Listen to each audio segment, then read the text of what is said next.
Hello friends. Hi, how are we today? I hope we are all doing well. I hope that you may not be in the part of Canada that I am that is experiencing a massive heat wave.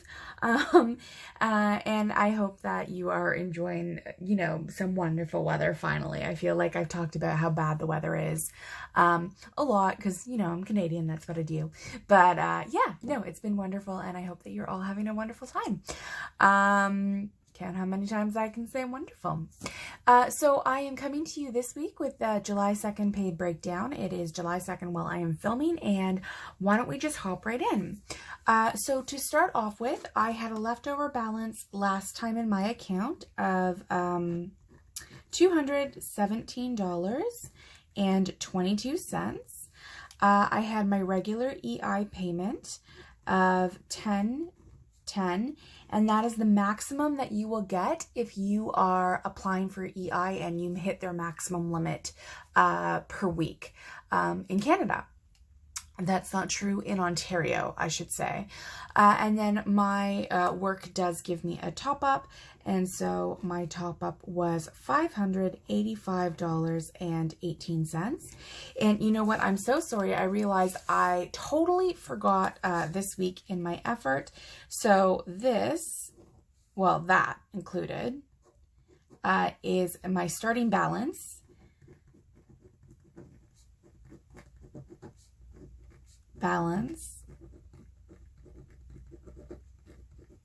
And my starting balance is $1,812.40.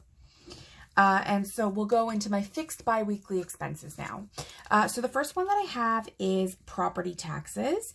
And what I decided to do, if you watched my last video, is I was paying the full amount in my first pay breakdown of the month. Because things are so variable now, especially as I am on mat leave, what I decided to do is break it down in half. And it's actually a great thing that I broke it down in half because they raised my property taxes.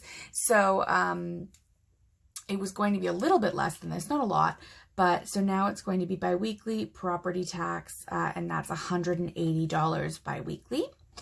And then next up is my Rogers bill, which is fairly regular per month. It's $197.68, and that is, again, fairly consistent.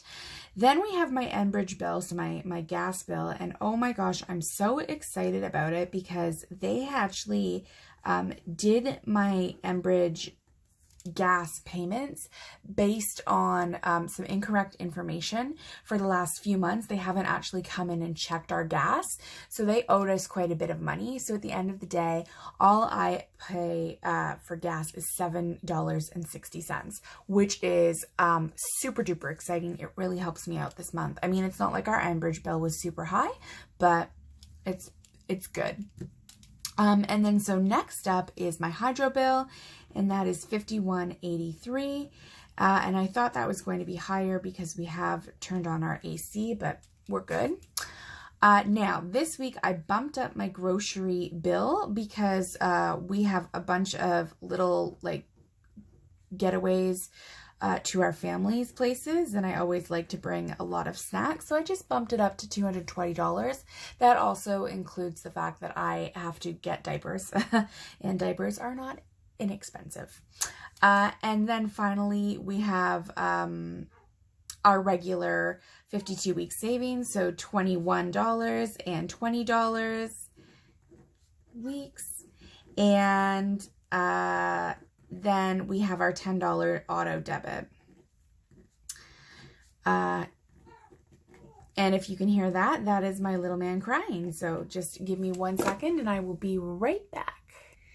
And we're back. And if you hear any extra noise, that is just my little man. He has come to sit with me for the last couple minutes of this video. So those are my fixed biweekly expenses. I have three rather variable biweekly expenses. The first one is $34 into savings. And that, again, is extremely variable. That is just based on the fact that I like to have round numbers in my savings account. Obviously, when you're doing the 52-week challenge, one of these is going to be an even number, one of these is going to be an odd number. So whatever it is, I just like to bump it up to get it into a nice even number. My next is I have to go to Shoppers, or I have gone to Shoppers Drug Mart, but I'm including this because I needed to get a bunch of medications. So that was $140.20. And then finally, my husband and I have been together for 9 years as of this next couple of weeks. And so I am just going to budget $100. I just want to do something, I want to do something special for him. So that means my final leftover balance is $930.09. And that is for the remainder of the 2-week period. Now, July is a very special period because we do have 3 pays in the month of July. Yes, that's right. We've got 3 pays in the month of July. And so I'm hoping that I can bump this savings number up a ton, because once the top up from my work is over, I will have to continue to pay for my benefits each biweekly period. So I really want to put most of that into savings so that I have a nice chunk and pad for when I have to do that. Otherwise, this was my entire pay breakdown. It's been fantastic. It's been a learning curve, definitely having my salary reduced by this much. But it's, you know, it's fantastic to learn how to budget in a very different way. And I'm really happy to know that I'm still able to save, still able to put stuff away for a rainy day, and still sort of live the life that I was living before. Plus, it's all worth it for my little man who likes to say hello. So here he is, just saying a quick hello, right back again. Look at that little chunky hand. So if you have any questions about the budget, you're more than welcome to leave me a comment down below, or if you'd rather, you can send me a direct message on Instagram. That's more private, and my Instagram is Canada Planner Girl. I hope you guys are doing well, and I hope that you have a fantastic day. Toodles!